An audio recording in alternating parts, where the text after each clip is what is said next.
Hello, ako nga pala si Anthony, isa sa libo-libong seaman na Pinoy at meron akong kwento na may kwenta. Ay nabasa kong post at comment noon, sa mundo daw ng pagbabarko wala daw puwang yung mga maliliit. Bali, nag-apply ako online sa website, itype nyo lang sa Google or URL tab yung rclseatrack.com.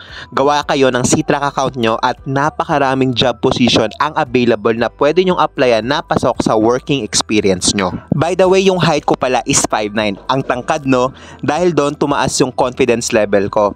Sure ko lang 7 times din akong nag-apply as flight attendant at 7 times din na-reject at nag-failed. Height lang pasok hindi yung face value. So dahil doon, nag-try maging seaman at pinalad naman. Kung mapapansin nyo, pag nagja-job posting yung mga manning agency at yung website sa Royal, it's either yung position lang and job description lang nakalagay at years of experience lang ang hinahanap. Hindi kagaya sa Pinas no, napakaraming echeboretse na hinihingi. Pag nag-apply ka kasi sa barko, walang nakalagay na at least 5'4" for women at 5'6" for men. Hindi kagaya sa iba. Kumbaga, walang hinihinging height requirement or certain height. Walang ganon. Kasi for me, 4 years of experience working on the cruise ship, pag nag-a-apply ka sa barko, ang labanan kasi yung skills, experience, at kung nasa barko ka na is kung paano ka makikisama sa mga katrabaho mo o magiging katrabaho mo. Meron nga akong mga kasama sa barko Ang height nila is 5'2" or 5 flat pa nga. Pero di hadlang yung malit ka.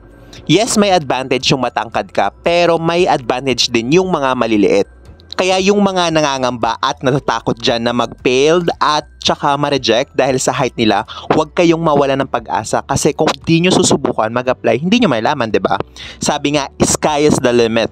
Malit ka man o malaki sa mundo ng pagbabarko ay meron kang puwang at pwede kang makapasok. Kaya ano pang inaantay nyo? Mag-apply na kayo. Napakadaming manning agency sa Pilipinas. So I hope makatulong yung video na to at nagkaroon kayo ng idea. Thanks for watching guys and see you on my next one. So yun lang muna. Bye-bye!